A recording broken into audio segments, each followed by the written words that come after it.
After the brief introduction to the important features which are predominant in the whole of the Gita, we have to enter into its main field of exposition.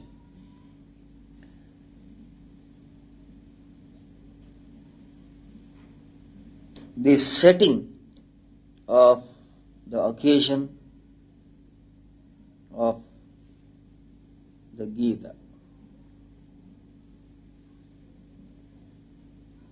the context of the delivery of the gospel, is the human situation, which I tried to liken last time to the atmosphere of a battlefield.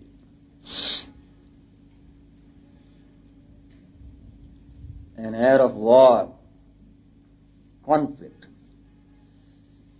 and confrontation at every step, every moment of time, and under every circumstance. The structure of the universe appears to be such that it faces us as a complex of various layers of conflict which we are supposed to overcome, which is known as the achievements in life. A particular context or a situation has an opposing or conflicting context or situation. If this opposition were not to be there,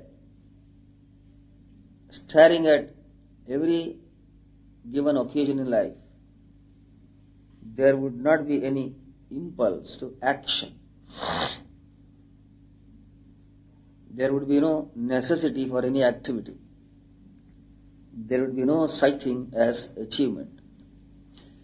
Achievement is the result that follows the bringing about of a reconciliation or a harmony between a particular position and its opposition,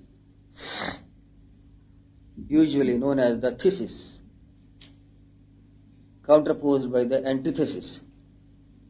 The two have to be synthesized. And the whole of the Gita is nothing but this tremendous progressive process of achieving larger and larger synthesis in our life, so that we become an embodiment of synthesis to such an extent that when it reaches its climax or logical conclusion, we achieve a comprehensiveness of being which is inseparable from a universal synthesis of experience. This may be regarded as equivalent to what you call God realization, or whatever you would like to call it. The aim of the Gita is to lead you up to this universal synthesis or ultimate balance of things. But to this tremendous achievement, towards this goal of life, we have to move from stage to stage, and the admonitions which the Gita gives us at different degrees of its exposition is the yoga of the Bhagavad Gita. Many of you, perhaps all of you, might have had a glance over the various chapters of the Bhagavad Gita. You will be aware as to what it is about. You know how many chapters there are in the Gita, and what the first chapter is telling you, and what the second chapter is about, and so on. Usually, we gloss over the first chapter. Many exponents and commentators on the Gita have opined that the first chapter is something like an introduction, and we generally pass over an introduction to the main subject of a textbook. But this is a mistake. The first chapter is not an introduction in the sense of a prolegomena or a preface that an author may write to his own book. Vyasa or Krishna or whoever may be the author is not giving a publisher's note in the form of the first chapter. You will be wondering that at the end of the first chapter, it is designated as a yoga, Arjuna Vishada Yoga. It is a yoga, wonderful indeed. It is as much a yoga as any other chapter of the Gita is. It is an inseparable vital limb of the entire body of the doctrine. It is a yoga and therefore it cannot be escaped or glossed over or passed over. The context in which Arjuna, the hero of this epic, the symbol of humanity in general, finds himself is the total human situation. It is your situation and my situation and everybody's. As I mentioned to you last time, the Mahabharata is not a book giving you a story of some historical event that occurred in ancient times merely.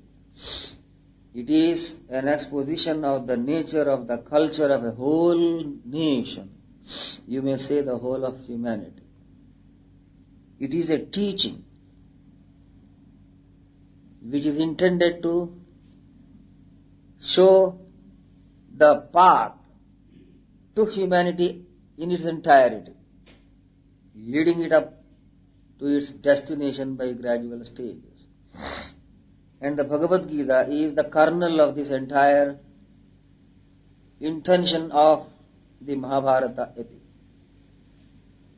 The purpose of the Bhagavad Gita, though it is clothed in the epic color, its outer shape is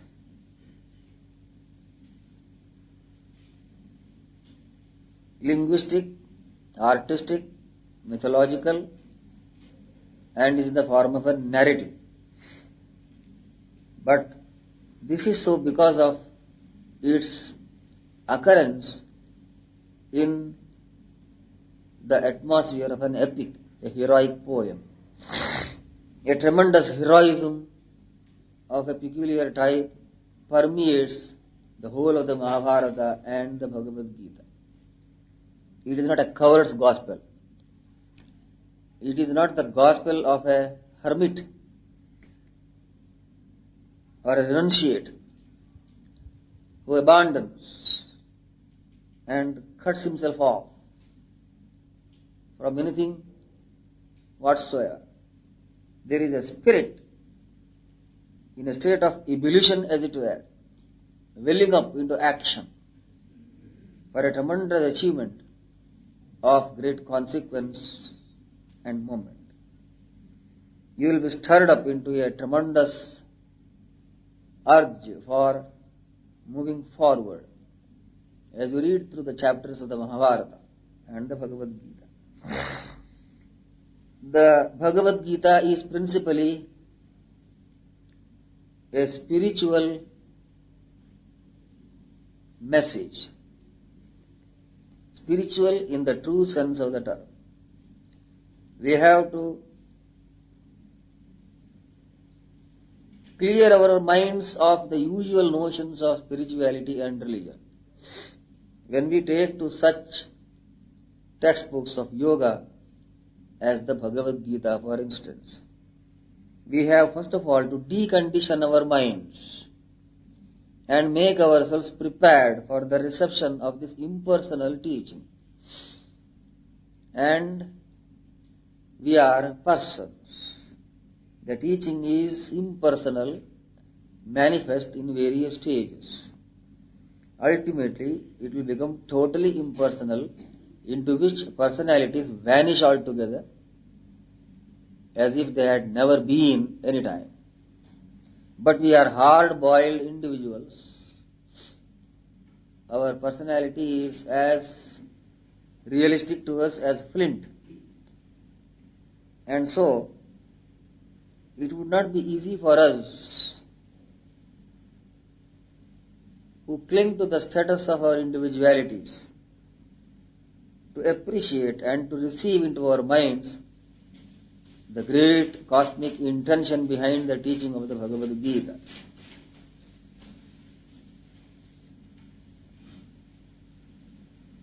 The teacher of this Gita knows this psychology very well. Perhaps he is one of the greatest psychologists we can ever imagine. And so, he commences the teaching from the level of the ordinary human being. The feelings of man are to be taken into consideration when a human being is confronted or dealt with in any manner.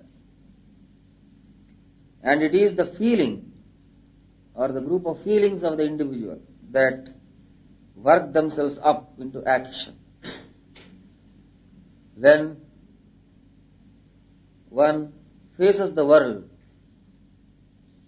or is busy with the performance of any duty in this world, our feelings guide us along a particular direction. When we are small boys, youngsters, jubilant with youthful enthusiasm, we entertain great hopes and imagine that we have great powers. We make a program of our life. Such is to be the achievement of mine in my life. But this enthusiasm is beclouded with lack of understanding of the nature of the atmosphere in which one lives, to which one gets awakened gradually as one becomes more and more mature. The boyish enthusiasm subsides slowly, and the maturity of the grey hair begins to speak in a different language and tells you that the world is made up of a different stuff altogether from what you imagined earlier when you were not sufficiently educated in the art of living. Arjuna was such a person. And as mentioned to you, he stands as a symbol for any person, anywhere, at any time. A simple person, embodying in his personality the forte and fibre of anyone whatsoever. The strength and the weaknesses of man can be seen in Arjuna. Every one of you, every one of us, anywhere, has a strength, but also a weakness. All these have to be taken into consideration. We should not underline unnecessarily merely the weaknesses of ours, ignoring our strengths. Nor should we go to the other extreme of imagining that we are all in all and that we are free from every defect. We are in a world of conflicts and forces, to which I made reference last time, sattva and rajas. That which pulls you outward in the direction of space, time and objects through the avenues of the senses, and that which keeps you intact, integrated in your own selves and in your own status, which is the power of sattva in you. The stability of your personality is maintained by the sattva that is present in you, and the distractedness of your life is caused by the rajas, which also preponderates simultaneously. And a feeling of enough or the getting fed up with things, an exhaustion, a toil that you oftentimes feel in life is the result of tamas, the principle of inertia that is in us. All these are to be found in us at all times. We are sattvika, rajasika and tamasika at every time. Only thing is that one of these properties come to the surface, putting down the other two, or at least one sometimes, and we appear to be in a particular mood of the hour. The mood can change. Even our ideas can vary. Our outlook can completely get transformed for reasons we cannot easily understand due to the coming to the surface or the level of our consciousness. These properties, one or the other, sattva, rajas or tamas. These properties or qualities which are psychological in individual and physical and cosmical, externally,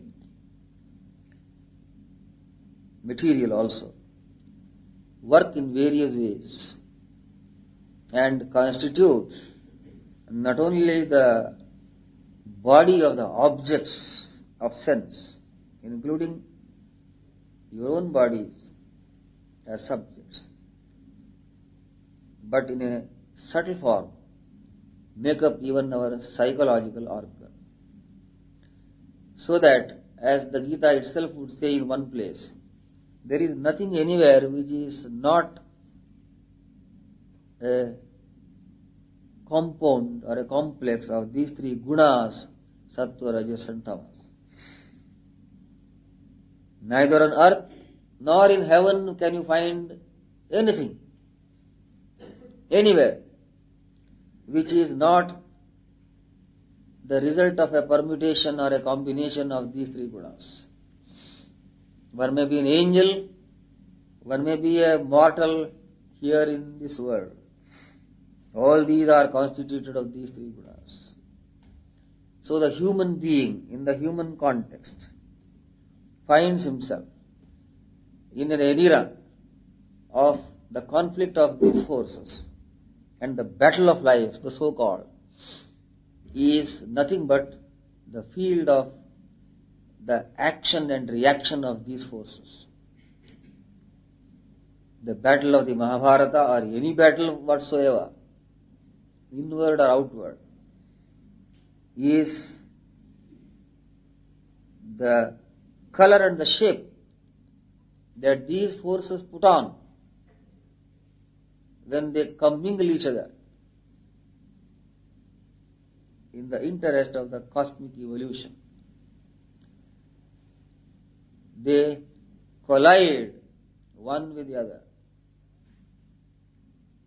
To repeat what I told you earlier, there is a collision of the thesis with the antithesis for a higher purpose of the abolition of the individuality of both the thesis and the antithesis, and the coming together of both in a blend to form a totally new thing altogether, giving birth to a new baby, as it were, in the form of a synthesis which transcends the lower opposing categories. The context of the first chapter of the Bhagavad Gita is the atmosphere of tense feelings in the field of a tremendous Armageddon conflict. Each one imagining that one would win victory over the other. Each one intent upon overcoming the other, so that each one musters in all the powers of oneself available for unleashing the same in this battle that is to ensue. The individual faces this whole world before it as a confrontation, a field of action and opposition. The child in its moods of unintelligent enthusiasm imagines that it can do anything with this world, possess it, enjoy it, overcome it, utilize it, harness it for its purposes. As we grow older, we become aware of the fact that the world is too much for us. Its quantity frightens us. As the ocean can frighten us when we gaze at it on the shore. We are afraid of it because of the tremendous magnitude that is in front of us. How vast is this arena of the universe? How difficult it is to think of the powers of these five elements, the whole of nature. Not merely that. There are other things to which we are connected, our social relations. The setup of nature is a different thing, a consideration of which will come later on in the course of our study of the Gita. But we have immediate problems which are related to our human relationships, more imminent and demanding greater attraction and attention from us than the powers of nature. We may be feeling heat and cold, we may be under the pull of the gravitation power, the five elements may be there before us, earth, water, fire, air, ether, as terrible forces, no doubt, but they are not our immediate consideration. When we get up in the morning, we are not thinking of the five elements, though it is true they are there as very powerful oppositions before us. We are thinking of immediate human relationships and other things connected with my personality, emotionally related, and the concern of today, for instance. There are loves and hatreds in relation to our connection with humanity in the immediate vicinity of our existence. When we are in the midst of people to whom we are accustomed, we are not in a position properly to go deep into the secrets of these relationships social. You are living in a social atmosphere. You are living in a town, you are living in a monastery, in an ashrama, in a house, in a family and whatnot. When you are living in an atmosphere of this kind which is human and social, you cannot know your mind wholly. Because the fish is in water and it thinks that everything is fine. You must bring the fish out of water and then see the fate of it.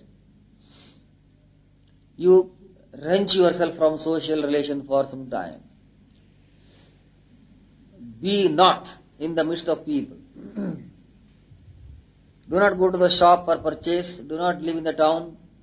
Do not have anything to do even with family relations. Do not speak to anyone. Do not look at anyone's face for some months and months. You will know yourself better than you would have known otherwise. You will be a little bit restless in the beginning stages. You will be very unhappy for reasons you cannot easily know. You will like to get up and run away into the thick of human relationship once again. Because Man is a social animal, to put it precisely. And to ignore this aspect of the human individual would be not to properly comprehend the psychology of the human being. The attractions and repulsions, the likes and dislikes in relation to personalities, human beings, are inborn in us. We are born into this circumstance. We have something to say about the people around us, for or against. We have some opinion about people. We always pass a judgment in our own selves. A judgment in the form of a logical conclusion that you draw in connection with your understanding of the human setup. This understanding or judgment of yours in relation to humanity around you becomes the propelling force for your conduct and behavior in relation to these people. Your attitude towards people is the result of your understanding of people. You have an opinion in such and such a manner, and therefore I have to deal with the situation in such and such a manner. This so-called dealing of yours in respect of people outside is your conduct, which you express in behavior outwardly, an expression of your internal attitude or feeling psychologically. Mostly, we are tied up by ropes of like and dislike, which pull us in two different directions. And we rarely bestow thought on the interesting feature of our likes and dislikes, namely that a like implies a dislike. A dislike implies a like. They are not actually two different activities of the mind. It is one outlook, one attitude which puts on the colors or features of a double attitude. The like which the mind entertains in respect of a particular thing or a group of things implies the exclusion of factors which do not contribute to the makeup of that atmosphere in which this thing or this group of things exist. To the inclusiveness in respect of a particular situation implies exclusiveness in respect of other situations. So, like the obverse and the reverse of a coin, like and dislike go together, one signifying the other, one being impossible without the other. This is again an internal warfare that is taking place inside us.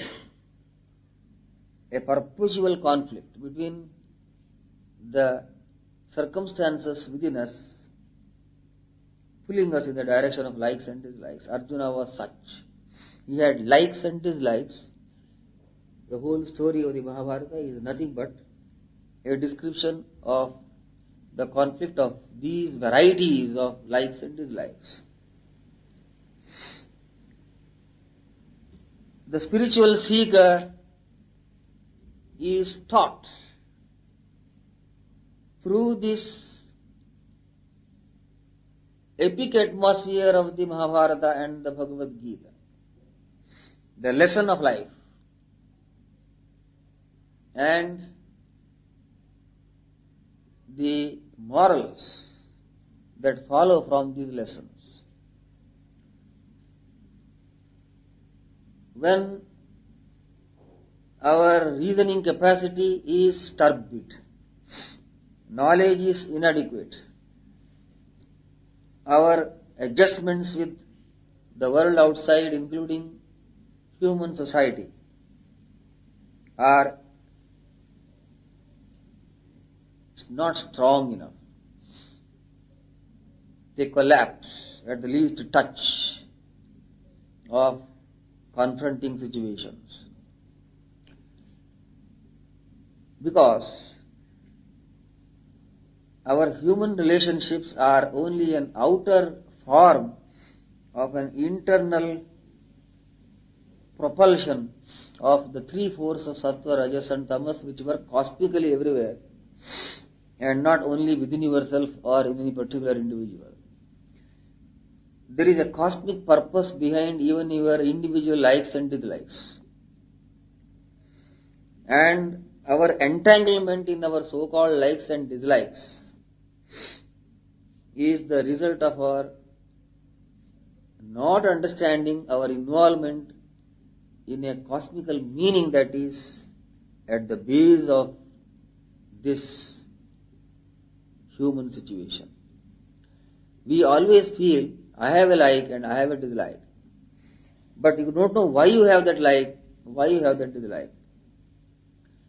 Why is it that you should like this and dislike something else? You cannot give a satisfactory answer except which is purely sentimental and emotional. But the world does not go on merely on sentiments and emotions. It is a perfectly logical system. And all the parts of this mechanism of the universe are scientifically arranged. And your behavior outside as well as your thoughts and feelings inside, your relationships of any kind, are conditioned by this final structure of things in general, of which you are an integral part. And the mistake of the human being in Arjuna was the incapacity to go deep into this involvement of the human individual in a larger setup of things. It is difficult for us to imagine that we are related in a more significant manner with things in general than what appears on the surface. A son is related to the father, a father is related to the son, there is a relation between friends, etc. This is only the outer form of the relationships that appear to us before our eyes. But these relationships are metaphysically conditioned, cosmically organized by an impersonal government which has no friends and foes and which does not bestow favors on anyone. It is like a large computer system which has no friend and which has no enemy.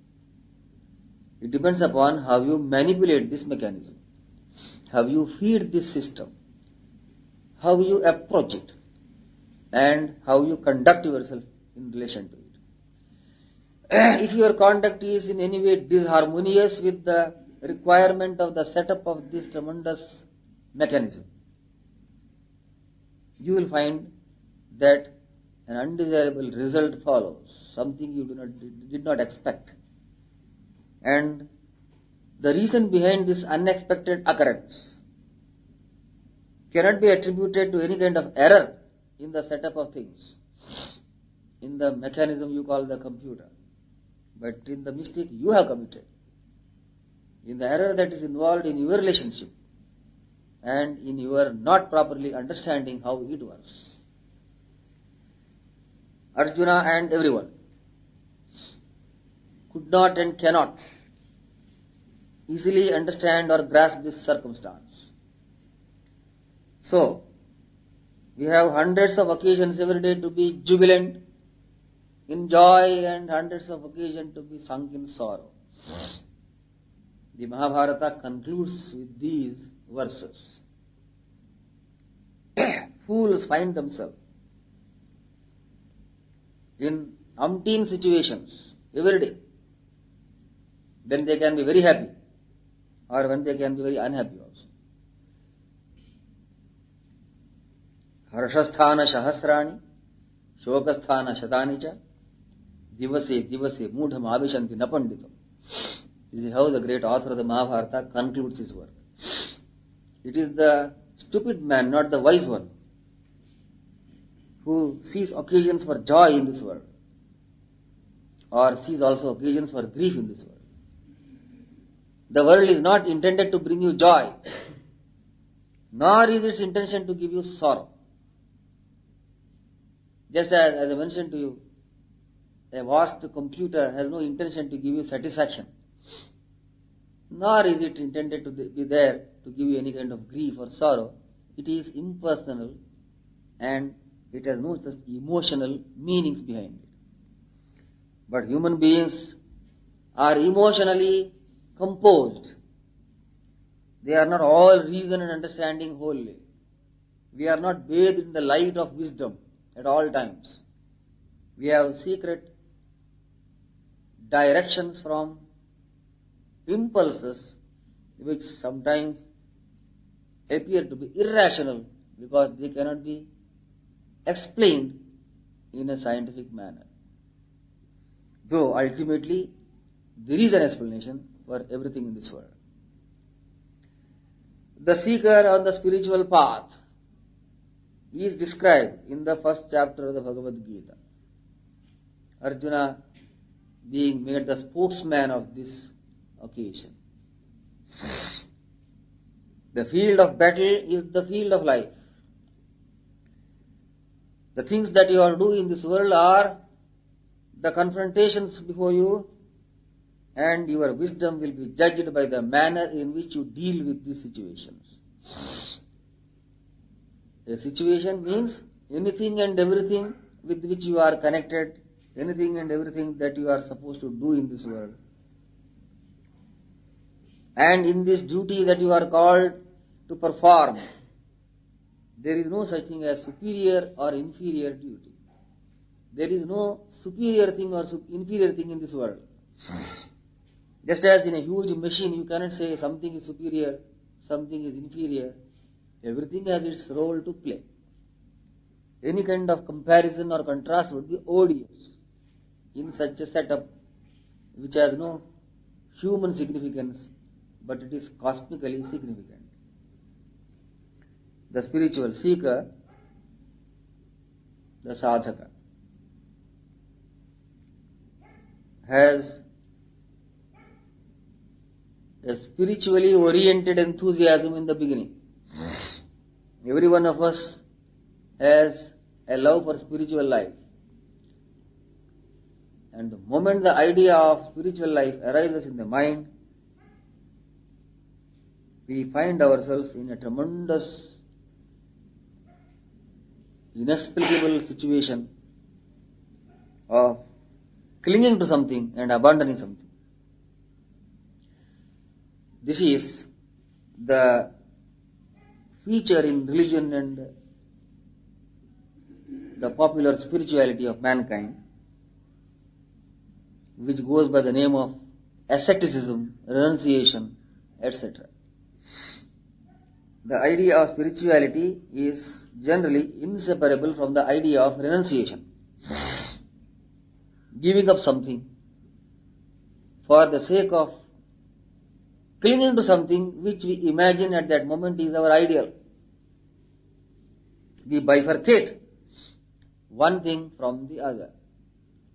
The moment we are aspiring for some particular thing, at present we call the spiritual ideal. But The Bhagavad Gita is not a gospel of renunciation of this type. No doubt, it is fired up right from the beginning to the end with a type of renunciation which will burn and burnish you into the gold of the higher personality. If at all there is any scripture which emphasizes wholeheartedly the spirit of renunciation, it is the Bhagavad Gita.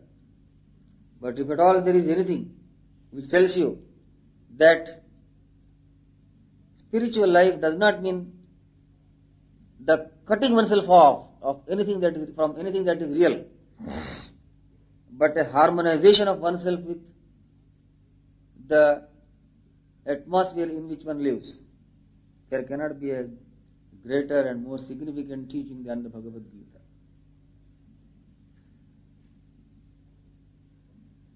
While when a particular mood preponderates in us, we may be stirred into an aspiration for God as we conceive God, and feel or imagine that we are fed up with this world. While this mood may prevail for some time, it will subside, because this is a tentative mood which is occasioned by a particular circumstance which will not continue for all times.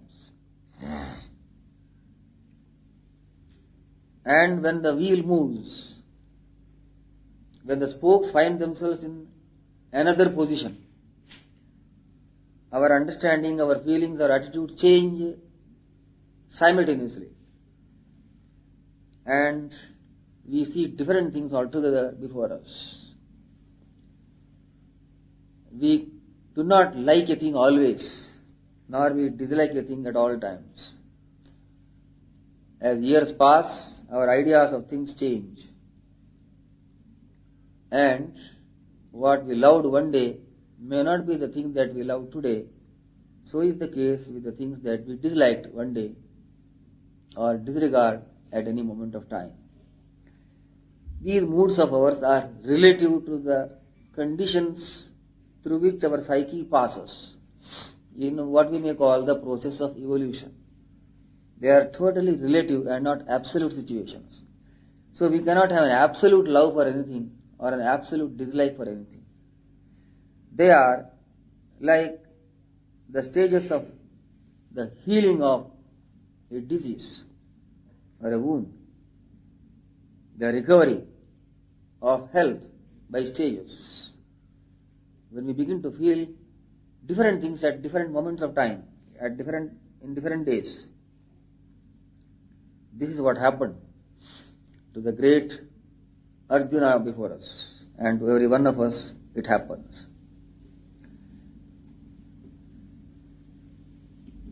The sentiments in us are strong enough to counter blast our rationalities and our arguments, though they may be philosophical or so-called spiritual. Whatever be the philosophical profundity of our arguments, we should not imagine that our sentiments and feelings are weaker than these. They take up cudgels and argue in a language which is deserving of equal attention as the argument of the opposite party. And the arguments of the Arjuna in the first chapter were the repudiation of all the feelings that he had earlier, just the opposite of what he said a few days before or a few moments before perhaps, merely because of the nature of the confrontation before him. We are repelled after a time by the ideal of spirituality, the very ideal which attracted us earlier. because our comprehension of the nature of this ideal was not comprehensive enough. One cannot keep the sobriety of the spirit throughout one's life because of the power of the sattva, rajas, tamas within us, which we have not adequately mastered, whose nature we have not properly understood. The things from which we withdrew ourselves in a spirit of renunciation may demand recognition. At some time, some moment, some occasion, when they find that the circumstances are suitable for the purpose. Because usually the religious renunciation is a misguided attitude. In most cases of even the so-called genuine aspirations. Because we work upon the reports given to us by the sense organs, and to a large extent our idea of God, idea of spirituality, idea of renunciation, all these are also conditioned by what the senses tell us. What gives us pain and sorrow, and which appears to be not in consonance with our idea at any particular moment of time of what we call the spiritual ideal, may be regarded as worth renouncing. Persons and things are abandoned, and the world is regarded as a field of bondage. We dub it as a factory in which the Satan works, from which we have to extricate ourselves at the earliest moment. Our idea of God is sensory. If you would deeply consider this theme, you will realize that we are unable to dissociate the God ideal from sense perception, boiled down to its essentiality. We may not conceive the God ideal or the spiritual ideal in a physical or material form, but the sensory atmosphere does not necessarily mean a material atmosphere, a physical atmosphere. It is a peculiar organization of consciousness that we call the field of sense activity. When I speak of the sense world, I do not mean the physical world necessarily, or the material objects with which the senses come in contact. It is a peculiar arrangement of consciousness by which it bifurcates subjectivity from objectivity, cuts the object of perception from the subject that perceives or cognizes, and refuses to see any kind of vital relationship between itself and its object. The field of sense activity is such that the object of sense perception does not appear to have any kind of organic connection or real meaning in respect of the subject. So we can wholeheartedly love something and wholeheartedly hate something also, without any impact of it upon our own selves. With impunity we appear to be loving and hating. This is how the senses work. But every love and hatred has some kind of impact upon the subject, because it is not true that the world is made up of isolated subjects and objects, though the senses may tell us this. So the war of the Mahabharata, that which the great Arjuna is engaged in, is not a war against some people.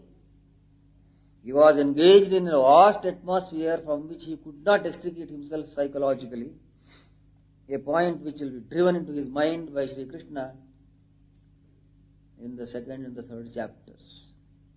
Hari Om Tat Sat.